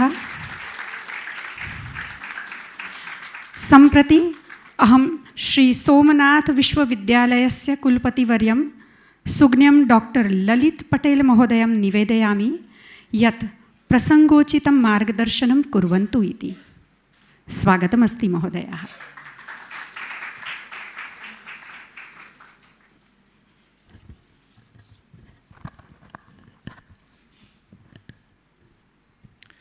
वागर्थावीव संपृक्तौ वागर्थ प्रतिपत्तये जगतः पितरौ वंदे पार्वती परमेश्वरौ। संस्कृत विद्या प्रतिष्ठानम, एकलव्य संस्कृत एकेडमी तथा च संस्कृत साहित्य अकादमी इत्यनयोः संयुक्त उपक्रमेण आयोजिते संस्कृत साहित्योत्सवे मंचे विराजमानाः युवानः वक्तारः कवयः एवंच उपमंचे विराजमानाः सर्वे अपि आयोजकाः संस्कृत अनुरागिणः एवंच संस्कृतं प्रति रुचिमन्तः सर्वे अपि अत्र अभिनन्दनीयाः वन्दनीयाः। सर्वेषां चरणयोः मम प्रणितयः। आदौ एकां कथां वच्मि, अनन्तरं मम अपि वचनकुसुमानि अत्र भविष्यन्ति। कृष्णदेवरायः कश्चित् महान् राजा इति वयं जानीमः। तस्य आस्थाने राजसभायां बुद्धिमन्तः नैके अपि अमात्याः आसन्। तेषु अन्यतमः धीमान् तेनालीराम इति अपि वर्तते। एकदा कृष्णदेवरायः सभायाम् उपविष्टो आसीत्, तदा सर्वे अमात्याः अपि उपविष्टाः। काले तस्मिन् एकः विद्वान् प्रविष्टः। सः बहुभाषाविदः आसीत्। नैकाः भाषाः जानाति स्म। भारतीयभाषाः, वैदेशिकभाषाः अपि सः जानाति स्म। सः सभाम् आगत्य एकं प्रश्नं पृष्टवान् सभां प्रति, मम मातृभाषा का इति भवन्तः वदन्तु इति तस्य प्रश्नः आसीत्। यत् अत्र निर्णयः कठिनः आसीत्, यतोहि सः सर्वाः भाषाः मातृभाषा इव वदति स्म। अतः निर्णयः कठिनः आसीत्। तथैव मिहिर महोदयस्य साम्राज्ये अस्मिन् ये अंशाः अत्र प्रवृत्ताः ते उत्तमाः अंशाः वर्तन्ते। तत्र अत्युत्तमः अंशः कः इति निर्णयं कर्तुम् अहं भवन्तः सर्वे अपि न शक्नुवन्ति इति अहं चिन्तयामि। पुनश्च एते सर्वे युवानः सन्ति। ये त्रयः वक्तारः आसन्, तेषु सुश्री जानवी वाढेर महोदया संस्कृतस्य तान्त्रिकीकरणं कथं भवेत्, लिप्यन्तरं कथं च स्यात् इति तेषां विषयः आसीत्। तस्मिन् विषये सम्यक् सा प्रतिपादनं कृतवती। अनन्तरं सुश्री नंदिनी रावल महोदया सा संस्कृते पॉप कल्चर विषये उक्तवती। मनोरञ्जनं पूर्णं व्याख्यानं तस्याः आसीत्। वयम् आनन्देन तस्य व्याख्यानं श्रुतवन्तः।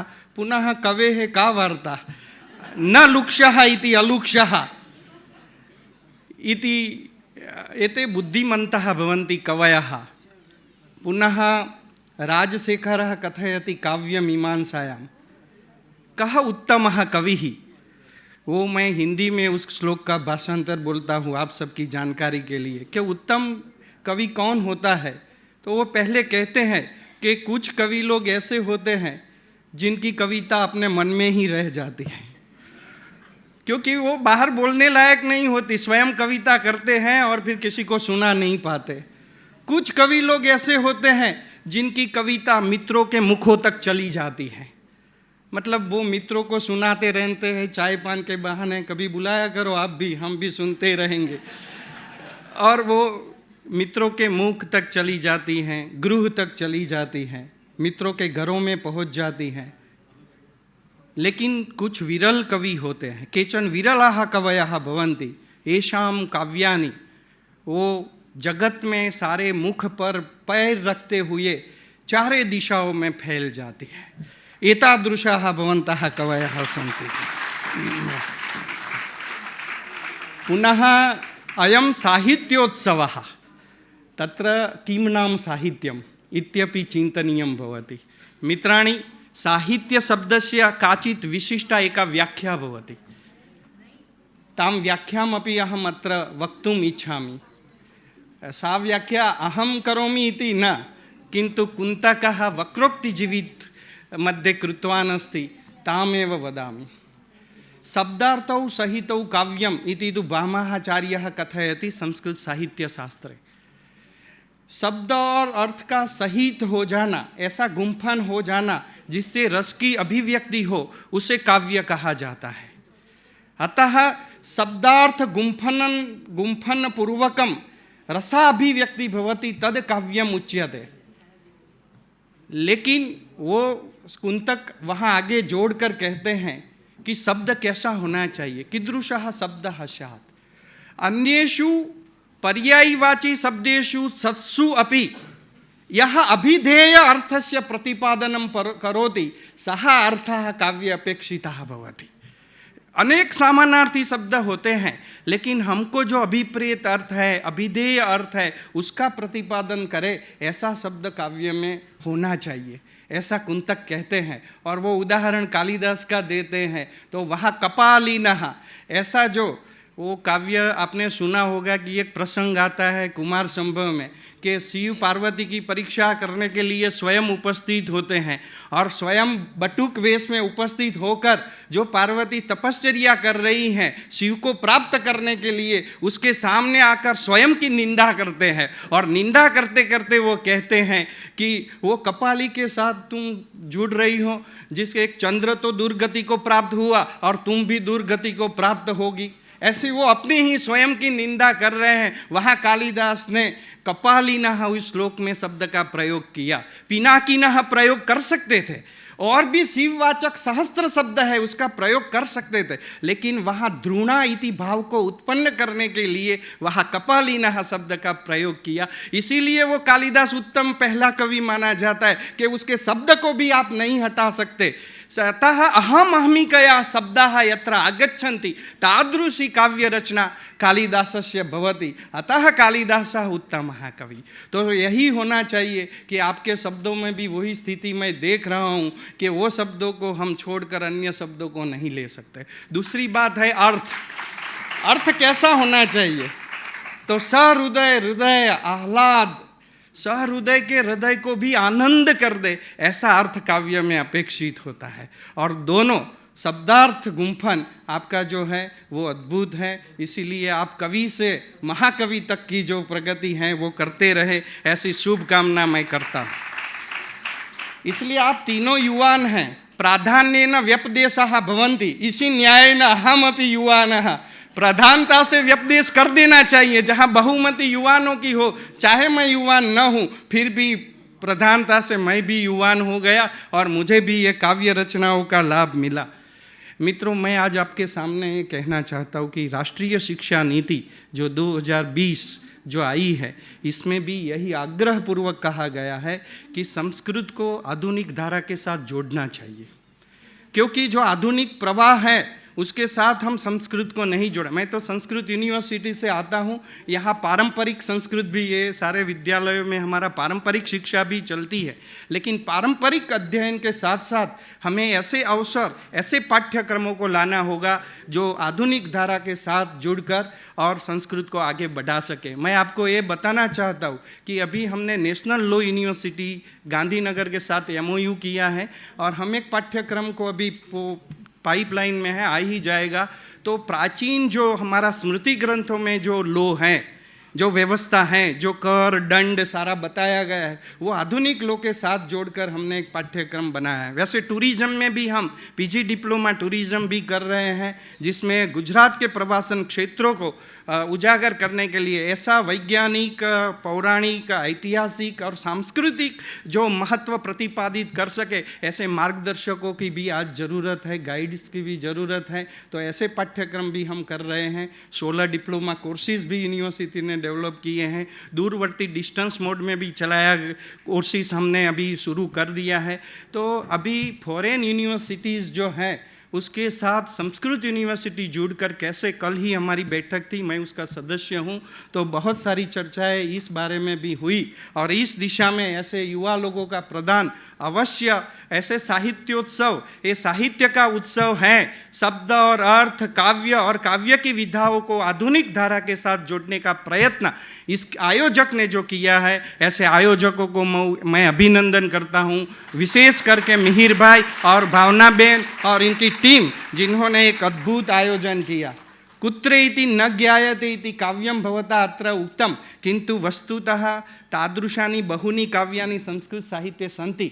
वो श्लोक एक हनुमान नाटक में भी है, मैं उसका रसास्वाद भी आपको करवाना चाहता हूँ।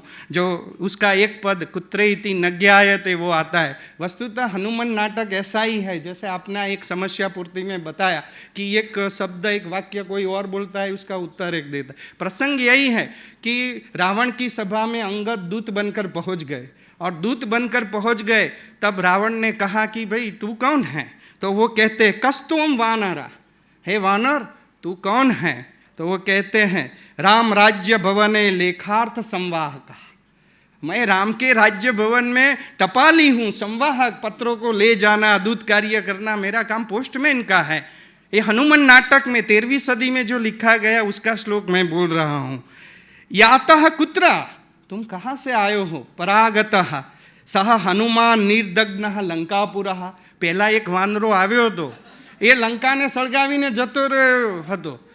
હનુમાન નિર્દગ્ધ લંકાપુરઃ બદ્ધો રાક્ષસ સુનુના ઇતિ, એ ક્યાં ગયો? એ દેખાતો નથી। એટલે અંગદ એના જવાબમાં કહે છે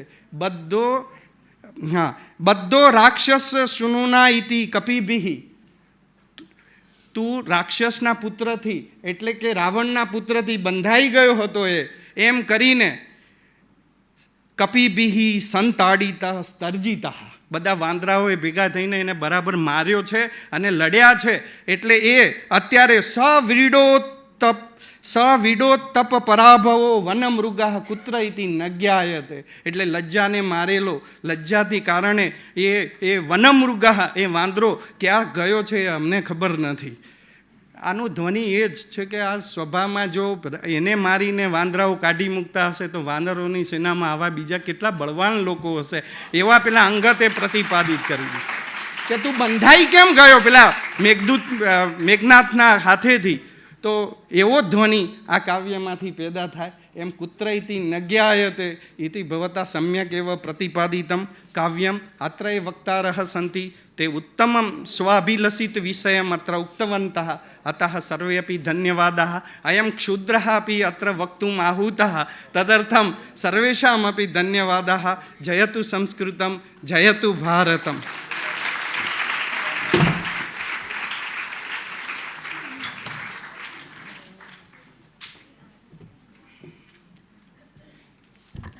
धन्यवादः महोदयः।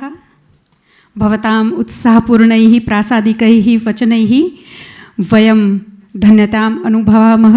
वस्तुतः वयम् उपकृताः स्मः।